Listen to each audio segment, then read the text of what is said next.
Hello everyone, this is Steven from the Even Steven channel, and today is my 1000 round review of the Ruger Mini-14. Now, full disclosure, I kind of lost count at some point, so I'm not 100% sure it's 1000 rounds, but it's close. So I'm just going to call it right now 1000 rounds. So if it's actually like 880, I apologize. But we're going to call this the Ruger Mini-14 1000 round review. Let's get started. So I did a few different videos on the Ruger Mini-14. There was like an initial video, then a couple of follow-ups about slings, about sights. I'm going to take this from the approach that you didn't watch those other videos, which you should have.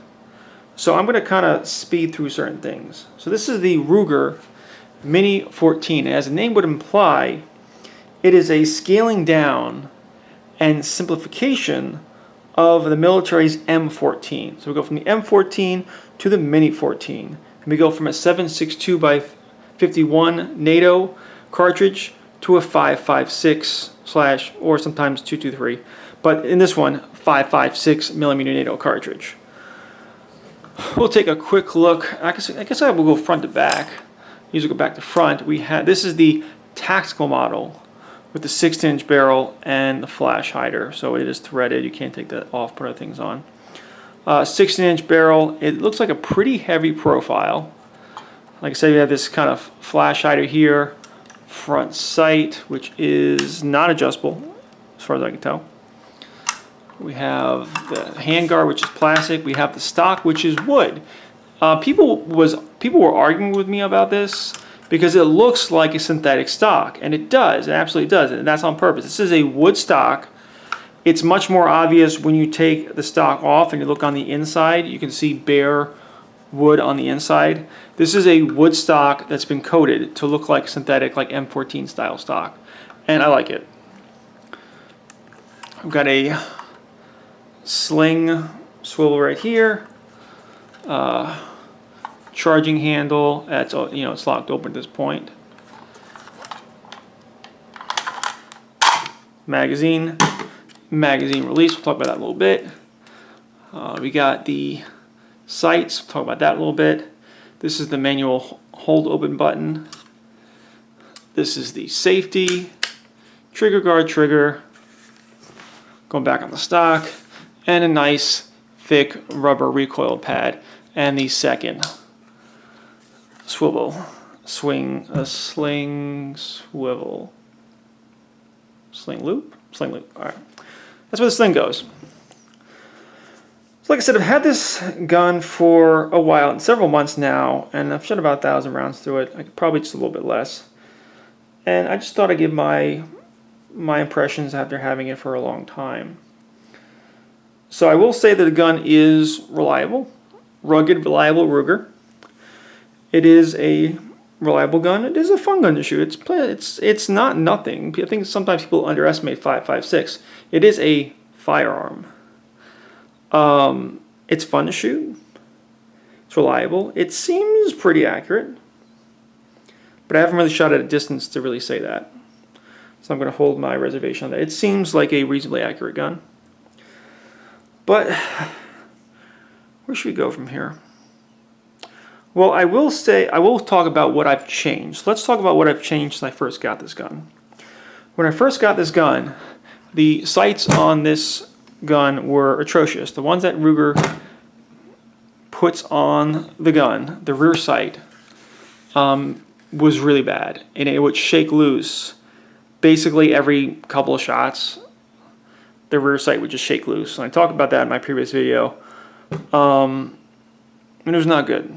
So these are Tech Sight sights. Actually, the company's called Tech Sight. So these are Tech Sight sights. And they're not all that different from the original sights, but they have much more secure adjustment for the windage. Now, this aperture is quite small. Under like low light, it'd be difficult to see that. However, it's pretty precise, and it does seem to work. So that's something. And it goes in conjunction with the original front sight. So I take the rear sight off, put the new Tech Sight on, and adjust that as. as I showed in my previous video. So I replaced the tech sight, and that was much needed. I don't know what Ruger was doing with that previous rear sight that was on there. That did not work at all. Honestly, that's a big criticism, that the sight from the factory was so bad that why even include sights? So now that I have the tech sight on there, I can use the sights. Does also come with scope mounts, which I never used, and I don't think I'm going to for this kind of rifle. Now the other thing I replaced was the magazine release. The original magazine release, and I've just lost it. It's such a small part, I lost it. It was small in every dimension. It was thinner, it was shorter. It was a little hard to reach. And I think I even mentioned that in my videos. So this is a replacement part from a company called Cogburn Arsenal. And they basically like 3D print these on demand. And they make two different ones. They make one like this.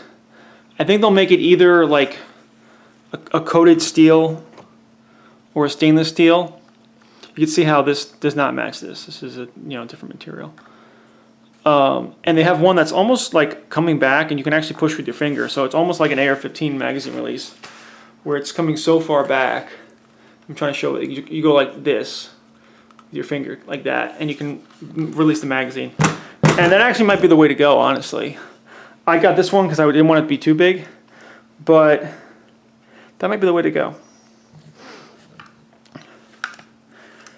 These are the magazines the gun came with. The two 20-round magazines. And I also have 4 10-round magazines. And I wanted to show you this. This plate was kind of backing up a little bit and push that forward. So just be careful with that. These magazines, I want this to come over the lip a little more, but it's not doing it. I want this to come over that, but it's not really doing it. I might do it later off screen. These magazines are proprietary to the Ruger Mini-14. They only work with the Ruger Mini-14. There are other companies that make Ruger Mini-14 magazines, but just the general consensus of the internet, I don't know, but the general consensus on the internet is that the Ruger Mini-14 factory magazines are the way to go. And any other magazine you use are going to give you problems. To be fair, these magazines have not given me too much issues. So I would agree with that just buy the Ruger Mini-14 magazines. They're kind of expensive, they're kind of hard to find, but once you have them, you have them. You can get them in 5-round magazines, 10-round magazines, 20-round magazines, 30-round magazines. These are the 10s and the 20s. There are 5. The 5 is going to be flush with the rifle.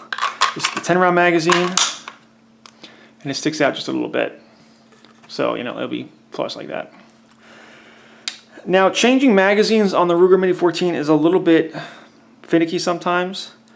So what I've realized to do, and I'm having a hard time showing this on camera, is that when you release the magazine, kind of hold the magazine release down. Because see how this part is coming out? It's getting stuck. So sometimes if you hold that magazine release down, it makes the whole thing coming out easier. And what's happening is you have to hook it in the front. There's a stud in the front, which I believe is that part right here.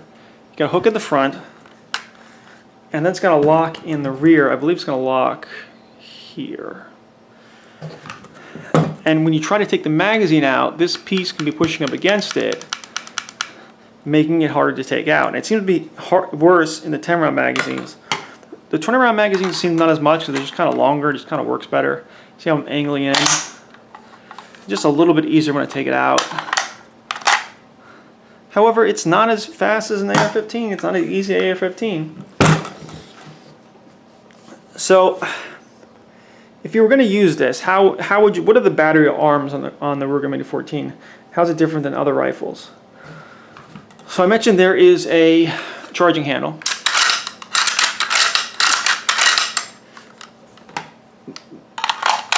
The rifle will lock open on an empty magazine. But there is no dedicated bolt release. when you pull back on the charging handle, you'll see this piece drop down, and that's just physically blocking the bullet. The magazine follower will push up on that, and it's just pushing that block into place. You can also manually push on the, this is a manual bolt hold open button, and all you're doing is pushing that up. Now you can do something like, sorry I keep using the tripod is going to keep happening. You can use something like pulling back on the charging handle and then pushing down on the follower to let this go. So you can do things like that. Things like that. And basically the battery arms would be that, you put in a magazine, pretend that's in there. You run the charging handle. You're going to get a cartridge in the chamber.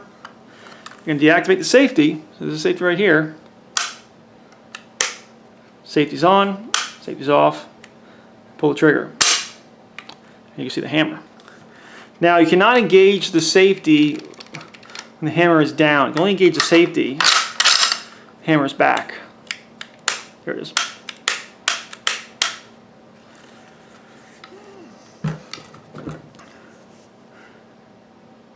Before I forget, I did have a sling I used to have on this rifle, and I have a video about it too. Let's see, I forgot the name of the sling. The name of the company is in that video I did about the sling, so I forgot the name of the company. It's not on the sling itself. So if you care about the sling at all, you have to go watch that video. But basically what it does is this will wrap around, I think like this will wrap around here. And then this will wrap around the buttstock. Instead of using these swivels, like I said, this wraps around the handguard, this wraps around the buttstock. And it's pretty cool. The only problem I didn't like was the sights were just barely clearing the sling. Because the sling's now wrapping around the top, so it's adding, it's like right on top of here. And the sights just barely cleared that. And I think that's pretty much going to be it. Like I said, it's been about 1,000 rounds, maybe closer to 800. I like the battery of arms. It's different. It's not an AR-15, and sometimes I like to do things to be different, sometimes to a fault, sometimes to my detriment, but I kind of do. And I still like it. I'm going to keep it in the collection. I'm probably going to keep it as is. I think this is a really good rifle within like 100 yards because those sights, personally, for me, I don't think I'd trust myself past 100 yards for social purposes. I think if I wanted to get more precise or more distance, I would use an AR-15 with a scope. But I think it's fun. I think it's cool. It looks like an M14, but it's not. It almost feels like you're using an M14, but you're not. The cartridge, it kind of recoils, maybe because it's not an inline straight stock like on an AR-15. It's kind of going like this a little bit. Not too much, but a little bit. And I just, like it.